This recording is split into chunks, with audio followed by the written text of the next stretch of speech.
Hi అందరికీ. అందరూ ఎలా ఉన్నారు? అందరూ బాగున్నారా? ఇవాళ హోటల్ స్టైల్‌లో ఉప్మా చేసేసుకుందాం రండి. టేస్ట్ అయితే అదిరిపోతుంది. ట్రై చేయండి. ముందుగా ఉల్లిపాయ, పచ్చిమిరపకాయ, అల్లం ముక్కలు, క్యారెట్ ముక్కలు, టమాటాలు కట్ చేసి పక్కన పెట్టేసుకున్నాను. ఇప్పుడు బొంబాయి రవ్వను కూడా ఒక బాండిల్లో ఒక కప్పు బొంబాయి రవ్వ తీసుకొని వేయించేసుకున్నాను. పచ్చి వాసన పోయే వరకు కొద్దిగా కలర్ మారే వరకు వేయించేసి మాడకుండా చూసుకోవాలి.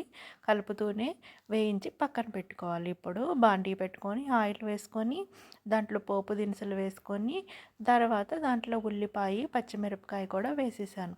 అవి కొంచెం వేగిన తర్వాత క్యారెట్ ముక్కలు, అల్లం ముక్కలు కూడా వేసాను. ఇవన్నీ వేయటం వల్ల టేస్ట్ అయితే ఇంక్రీజ్ అవుతుంది. చాలా బాగుంటుందండి. ఇప్పుడు ఇదంతా వేగిన తర్వాత కొద్దిగా అల్లం వెల్లుల్లి ఒక స్పూన్ మాత్రమే వేస్తున్నాను. అది కూడా వేగిపోయినాక కట్ చేసి పెట్టుకున్న సన్నగా కట్ చేసుకోవాలండి టమాటాలు ఇట్లా. ఆ టమాటా ముక్కలను కూడా వేసాను.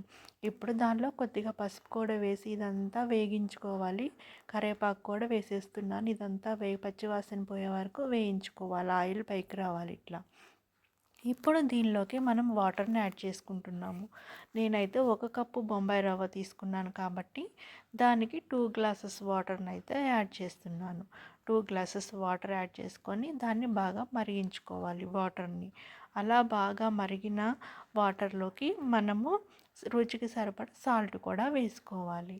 ఈ ఉప్మా అయితే హోటల్ స్టైల్లో లాగా ఉంటుందండి. టేస్ట్ ఉప్మా తినని వాళ్ళు కూడా ఉప్మా తింటారు. ఇలా ట్రై చేసి మీ ఇంట్లో వాళ్ళకి పెట్టండి. చిన్నపిల్లలైనా పెద్దవాళ్ళైనా ఎవరైనా ఇష్టంగా తింటారు. సూపర్గా ఉంటుంది టేస్ట్ అయితే.